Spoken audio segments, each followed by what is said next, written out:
घर से निकलते टाइम मैंने सोचा मैं मेरी ऑडियंस को पूछूं कि मैं कौन से टाइप का स्टोरी बोलूंगा तो तुमको अच्छा लगेगा। तो मैंने 4 ऑप्शन भी दिया था। मैंने दिया था एक इंस्पिरेशनल स्टोरी, एक था महाभारत के ऊपर स्टोरी, एक था रिलेशनशिप टिप्स और एक था एकेडमिक्स। पता नहीं क्यों सबसे ज्यादा कम वोट एकेडमिक्स को मिला और सबसे ज्यादा वोट रिलेशनशिप। एक बात बता, अगर विराट कोहली बैटिंग का टिप्स दिया तो सुनना चाहिए कि नहीं सुनना चाहिए? सुनना चाहिए। अगर अंबानी बिजनेस के ऊपर टिप्स दिया तो सुनना चाहिए कि नहीं सुनना चाहिए? सुनना चाहिए। तो वैसे रिलेशनशिप के ऊपर टिप्स तो एक बुक है 2008 में रिलीज हुआ, एक तमिल बुक है, पेन्ने नी वाल्गा करके एक बुक है, इसमें एक स्टोरी है रिलेशनशिप टिप्स के ऊपर। ऐसे इमेजिनरी स्टोरी बहुत पसंद है जिसका शुरुआत गांव, राजा, प्रजा से होता है। एक राजा और उसका गांव। ये राजा एक ऐसा राजा था तो हमेशा अपने गांव वालों के बारे में बहुत ज्यादा सोचता था। मतलब ये सोचता था कि वो राजा बना है सिर्फ गांव वालों को सर्व करने के लिए। एक टाइम पे क्या हो गया कि ये पूरे गांव में 3 साल बारिश ही नहीं हुआ और बारिश नहीं होने की वजह से ये गांव में सबसे ज्यादा लॉस झेलना पड़ा क्योंकि ये गांव एग्रीकल्चर के ऊपर बहुत डिपेंड करता था। राजा को समझा ही नहीं क्या करूं, अपने गांव को वापस ट्रैक पे कैसे लेके आऊं। रात भर इसको नींद नहीं आता था, हमेशा ये सोच सोच के पागल हो जाता था कि मैं मेरे गांव को कैसा बचाऊं। तो एक दिन क्या हो गया, उस गांव का खबरी राजा के पास आया। राजा सुनना बनता है, ये अपने गांव के बाजू में जो सूखा जंगल हो चुका है ना बारिश नहीं आने की वजह से ना, वहां पर एक छोटा सा महल है, बहुत पुराना महल है। वहां पर मैं गया, देखा दुनिया भर का सोना है, दुनिया भर का पैसा है, अपने गांव के लिए बहुत काम आएगा राजा। तो इतने में राजा देख के बोला, बंटा अगर तू देख लिया तो लेके भी आना चाहिए था ना। तो खबरी बोला, राजा गाली दे दूंगा, मेरा काम है खबर पहुंचाने का, अभी आप करो आपको जो करना है। इतने में राजा बोला, कुछ भी हो जाए मैं जाऊंगा और वहां पर जाके सोना और पैसा लेके आऊंगा, मेरे गांव को बचाऊंगा। लेकिन इतने में खबरी बोला, राजा लेकिन एक चीज याद रखना, वहां पर एक बूढ़ी माँ है और थोड़ा भयानक दिखती है और उसको जंतर मंतर ऐसा मैजिक वैजिक बहुत आता है, तो उससे बच के रहना, उसको देख के मेरी फट के 40 हो गई। तो राजा बोलता है मैं वो सब ध्यान नहीं दूंगा, मेरे प्रजा के लिए मैं कुछ भी करूंगा। ऐसा बोल के 10 सोल्जर्स को लेके जाता है। राजा जैसे ही सुक्का जंगल के उधर पहुंचता है, जैसा उसके खबरी ने बोला था वैसा उधर एक महल रहता है, एकदम जूना पुराना महल, और वहां पर बहुत पैसा रहता है, बहुत सोना रहता है। राजा फटाक से बोलता है अपने सोल्जर्स को, जल्द से जल्द ये पूरा पार्सल कर लेना। जैसे ये लोग पार्सल करके निकलने का रहता है तो वहां पर बूढ़ी माँ है ना, वहां पर प्रेजेंट हो जाती है। जैसे वो प्रेजेंट हो जाती है और राजा को देख के बोलती है, राजा बजाना पड़ेगा तेरा बाजा बेटा, ये सब तेरे बाप का है क्या, किधर लेके जा रहा है? तो राजा फटाक से ना वो बूढ़ी माँ को ऐसा हाथ जोड़ देता है और बोलता है, बूढ़ी माँ मेरा पूरा गांव एकदम स्ट्रेस में, मेरा पूरा गांव नीचे गिर रहा है, मेरे को आपका ये पैसा, आपका ये सोना चाहिए ही, मैं उसको वापस ट्रैक पे लेके आने के लिए। मैं अगले साल आपको पूरा का पूरा ये वापस कर दूंगा, इंटरेस्ट के साथ वापस कर दूंगा, लेकिन आज मेरे को आपका हेल्प चाहिए। तो बूढ़ी माँ उसको देखती है, ऐसा ऊपर से नीचे देखती है और एक चीज बोलती है, सुन हे राजा, ये पैसा लेके जा, और पैसा लेके जाने के बाद एक चीज याद रखना, तू अगले साल वापस यही टाइम पे आएगा, मैं बुलाए बिना आना, और मैं उस दिन जो विश मांगूंगी उसको पूरा करना। लेकिन याद रखना, अगर तू नहीं आएगा और मैं ढूंढ के आई तो पहले तो तेरा पूरे गांव को नष्ट करूंगी और तेरे को भी मार डालूंगी, याद रखना इस बात को। तो बोलते हाँ मैं वैसे राजा में से नहीं हूं, मैं आपको प्रॉमिस दिया, मैं जरूर आऊंगा।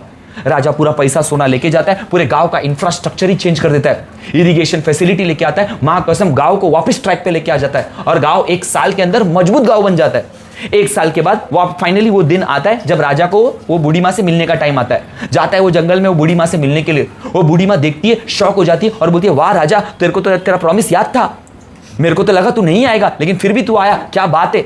बूढ़ी माँ, मेरे को तो आना ही था, आप प्रॉमिस आपको दिया है वो तो मुझे निभाना ही था, आपका जो विश आप मांगो मैं उस विश को पूरा कर दूंगा। तो बूढ़ी माँ उसको देख के बोलती है, शादी करते क्या? ये कुछ अलग ही टर्न हो गया गाइस, पूरा स्टोरी टर्न हो गया। तो इतने में बूढ़ी माँ उसको देख के बोलती है कि तू मेरे से शादी करेगा क्या? तो राजा इस चीज को प्रोसेस करने का सोचते रहता है। इतने में बूढ़ी माँ बोलती है, इतना सोच रहा क्यों है? वैसे भी तूने जो तेरा गांव बनाया वो मेरे पैसे से बनाया ना, मेरे पैसे से बनाया मतलब मैं तो रानी ना, और तू तो मेरा राजा ना। राजा ने फटाक से बूढ़ी माँ की बातों को कट किया और बातों को कट करके डायरेक्ट क्या बोलता है पता है, मैंने आपको प्रॉमिस किया था, वो प्रॉमिस हमेशा निभाऊंगा, आपको मेरे साथ शादी करना है तो चलो शादी करते। जैसे उसने चलो शादी करते बोलता है ना, तो बूढ़ी माँ वो वाला क्वेश्चन का आंसर इतना फटाक से आया देख के हैरान हो गई। वो बोली, वाह तूने अपने प्रॉमिस पे निभाया, सिंस तूने तेरे प्रॉमिस को निभाया। ऐसा एक चुटकी बजाती है, जैसे ही वो चुटकी बजाती है वो बूढ़ी माँ अब एक बहुत ही अच्छा रानी बन जाती है, एकदम ब्यूटीफुल रानी बन जाती है, वो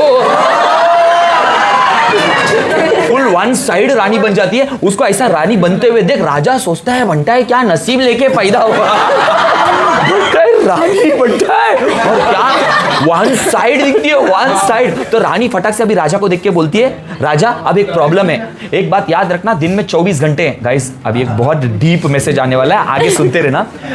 रानी उसको देख के बोलती है, राजा दिन में 24 घंटे, और ये 24 घंटे में बस एक प्रॉब्लम है कि 12 घंटे मैं इस रूप में रहूंगी और बचा हुआ 12 घंटा मैं वो बूढ़ी माँ के रूप में रहूंगी, तो तू डिसाइड करके बता कि मैं कौन से रूप में कौन से टाइम में रहूंगी। वो बोलती है अगर मैं सुबह ये रूप में रहूंगी तो मैं रात को बूढ़ी माँ के रूप में आ जाऊंगी, लेकिन अगर सुबह मैं बूढ़ी माँ के रूप में रहूंगी तो रात को मैं